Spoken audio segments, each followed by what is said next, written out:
आपको यह जानकर हैरानी होगी कि कन्या का जन्म हर किसी के घर में नहीं होता। कन्या का जन्म उसी व्यक्ति के घर में होता है जो भाग्यशाली होते हैं और अपने पूर्व जन्मों में बहुत पुण्य किए होते हैं।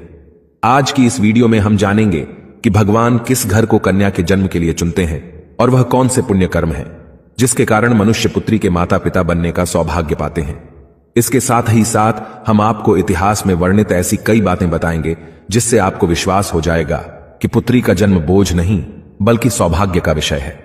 दोस्तों, महाभारत में एक कथा का वर्णन मिलता है जब एक दिन भगवान श्री कृष्ण से अर्जुन पूछते हैं कि हे माधव, किन कर्मों के कारण किसी को कन्या धन की प्राप्ति होती है, अर्थात किन घरों में बेटियों का जन्म होता है।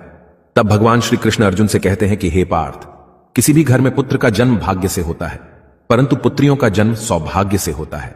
जो भी स्त्री या पुरुष अपने पूर्व जन्म में अत्यधिक पुण्य कर्म किए होते हैं उन्हें ही पुत्री के माता पिता और सगे संबंधी होने का सौभाग्य प्राप्त होता है।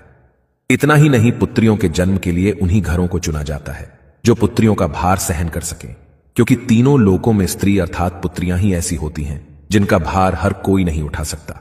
क्योंकि जिस पुत्री को कई वर्षों तक अपना मानकर रखा जाता है, एक दिन उसका दान कर पाना सबके लिए संभव ही नहीं होता। वो पुत्रियां ही होती हैं जो घर वालों और अपनों की खुशी के लिए अपना हर एक चीज न्यौछावर कर देती हैं। हे अर्जुन, जिस दिन इस सृष्टि में बेटियों का जन्म होना रुक जाएगा उस दिन सृष्टि भी ठहर जाएगी और इस सृष्टि का अंत हो जाएगा।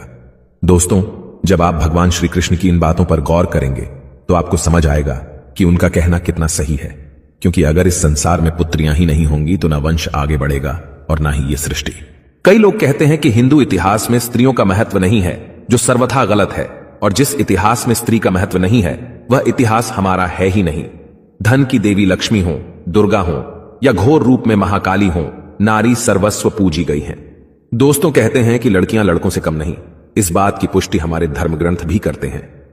वशिष्ठ जी की पत्नी माता अरुंधति ने वरुणदेव और इंद्रदेव को ब्रह्म ज्ञान दिया था। सभी धनुर्धर की भांति द्रौपदी भी शस्त्र विद्या जानती थीं। इतना ही नहीं, महाभारत में वर्णित है कि द्रौपदी अर्थशास्त्री थीं और युधिष्ठिर के राज कार्य में सहयोग करती थीं।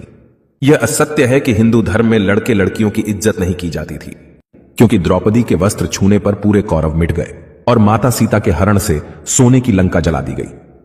दोस्तों, जब रामायण में भगवान राम शिव जी का धनुष तोड़ देते हैं तो राजा जनक विवाह के लिए दशरथ जी को बुलावा भेजते हैं। दशरथ जी आकर जनक जी को प्रणाम करते हैं। आजकल आप देखते होंगे कि वर पक्ष के लोग ज्यादा घमंड में रहते हैं। वो लड़की के माता पिता को खुद प्रणाम करना अपना अपमान समझते हैं, जबकि राजा दशरथ के प्रणाम करने पर जनक जी उन्हें मना करते हैं तथा अत्यंत सरल भाव से कहते हैं कि आप दूल्हे वाले हैं, बड़े हैं, अयोध्यापति हैं, श्रेष्ठ हैं, ऐसा ना करें। तब दशरथ जी कहते हैं कि बड़े तो